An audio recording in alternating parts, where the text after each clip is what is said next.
Gordon, you've played against some wonderful players in your time. I think Dupont is up there with the very best in the past generation, really.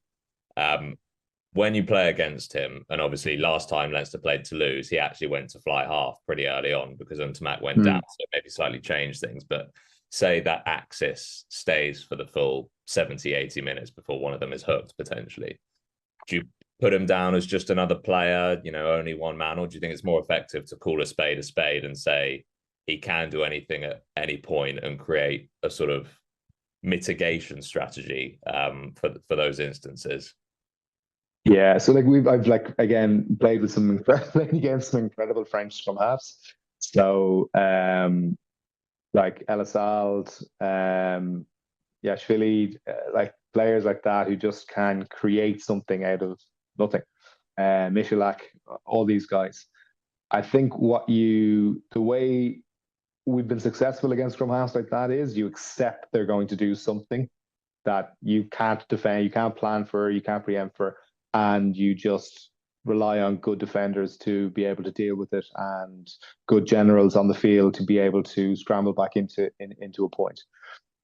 What the there's two strategies you can deploy. You can do what Munster did 2 years ago, basically man mark them, and basically they said either anyone in the back row, and anytime they could get a finger on them, they grabbed them, dragged them to the deck, and they just attacked the ruck and just and indirectly and directly targeted them. But Toulouse ultimately won that game. So if your whole mission is to stop him, Toulouse will find other ways to beat you. I think Ireland have been very successful with their kind of 3+ policy against Dupont. And so what I mean by that is so he's successful himself by creating breaks and everything. That just comes down to simple, defending. You need a defender either side of you when you're facing up against him, and then he's either going to kick, run, or pass, and you've just got to react to that. But his trail line, is the bit that causes so much damage, and his offloading game.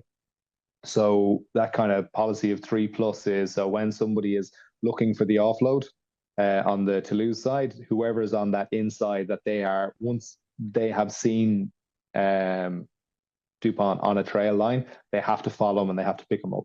And it is absolutely backbreaking work because he could run 15, 16 of those in a game. So you've got to do a 30-meter sprint just to make sure that the offload isn't thrown. So it's almost that preemptive work, but it takes energy from somewhere else in the game. So it's real selfless work. And then the other thing is, and the same thing applies when you're defending him. Then that if you're the inside defender, his ability to get offloads, that if you knock off for a split second and he creates that offload, it can be good night and good luck. So I don't think Leinster are going to target him. I think what they will do is I think their defence will. I think they're going to play that high press defence that Jacques Nienaber has created and designed.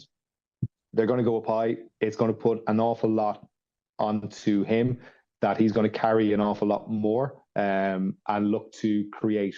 So it's almost like creating that shoehorn effect. They're coming up on the outside. Him and Ntamak and the centres are going to have Aki are going to have to do an awful lot with the ball inside to try and break individual tackles.